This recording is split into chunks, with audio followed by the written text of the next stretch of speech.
এইখানে আমাদের মাশরুমের বীজ তৈরি হয়। আর দেখুন এখানে বীজ তৈরি হচ্ছে, প্যাকিং হচ্ছে। আর পাশে আমি দেখাচ্ছি আপনাদেরকে যে কিভাবে এটাকে তৈরি করা হচ্ছে।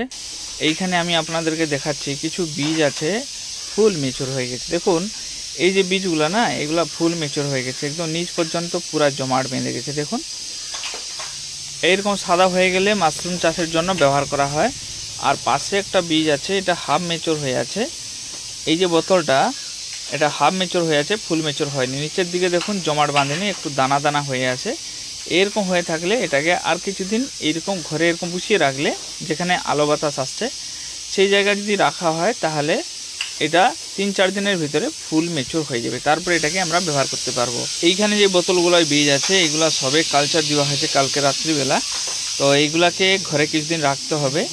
আর এইখানে সব বস্তায় ভর্তি করে রাখা হয়েছে, এগুলো সব অর্ডার হয়ে গেছে, এগুলো সব বাইরে পাঠানো হবে। বাইরে বলতে যাদের যাদের অর্ডার আছে তাদেরকে পাঠানো হবে। আর পাশে মেশিনে এইখানে তৈরি হচ্ছে, সেটাও আমি আপনাদেরকে দেখাচ্ছি।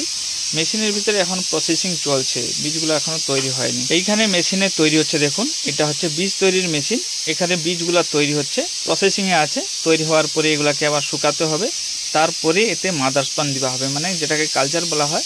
সেই কালচারটা দিয়ে এটাকে কিছুদিন রাখার পরে এটা ধীরে ধীরে পুরো জমাট বেঁধে যাবে। তারপরে আরেকটা রুমে আমি আপনাদেরকে নিয়ে যাচ্ছি। এখানেও দেখুন, এখানে অনেকগুলো আছে, আরও রুমের ভিতরেও অনেকগুলো আছে। আর এই সবগুলো তৈরি হয়ে গেছে, এগুলো ম্যাচিওরও হয়ে গেছে। এগুলাকে আজকালের ভিতরে যাদের যাদের অর্ডার আছে তাদেরকে সব ডিসপোজ করে দেওয়া হবে। দেখুন সবগুলা বস্তায় ভর্তি করে রাখা হয়েছে। কিছু হাফ ম্যাচিওর আছে, কিছু ফুল ম্যাচিওর আছে। যেগুলো ফুল ম্যাচিওর আছে সেগুলোকে সঙ্গে সঙ্গে ইউজ করা যাবে, আর যেগুলো হাফ ম্যাচিওর আছে সেগুলো আবার ঘরে কিছুদিন রাখতে হবে। এরকম বস্তায় ভর্তি করে রাখতে পারেন। যদি হাফ ম্যাচিওর থাকে তাহলে আপনি এরকম বস্তায় ভর্তি করে রাখলে তাড়াতাড়ি ম্যাচিওর হয়ে যাবে।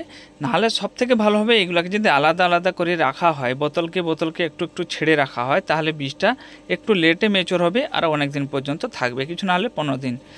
তারপরে এখানেও দেখুন অনেকগুলা বীজ আছে, রেকেও কিছু আছে, কিছু পলিথিনের মাল আছে, কিছু বোতলের মাল আছে। এইগুলা সবে কালচার দেওয়া আছে। এগুলো আবার বস্তায় ভর্তি করে রাখতে হবে, দিলে এটা তাড়াতাড়ি ম্যাচিওর হয়ে যাবে। এইভাবে করে আমাদের বীজগুলা তৈরি হয়। আর যাদের যাদের অর্ডার থাকে তাদেরকে পাঠানো হয়। বোতলগুলোর ভিতরে কালচার দেওয়ার পরে প্রথমে এই রুমে এনে রাখা হয়।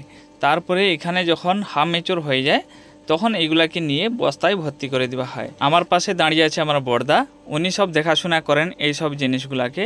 আরেকটা জিনিস আপনাদেরকে বলে দিই, বীজটা তৈরি হওয়ার থেকে শুরু করে ম্যাচিওর হতে কিছু না হলে 7 থেকে 8 দিন লেগে যায়, তারপরে এটা ফুল ম্যাচিওর হয়ে যায়। বীজ তৈরি করতে হলে অনেক প্রসেস আছে, সেগুলাকে ফলো করতে হয়, তারপরে বীজ তৈরি করা হয়।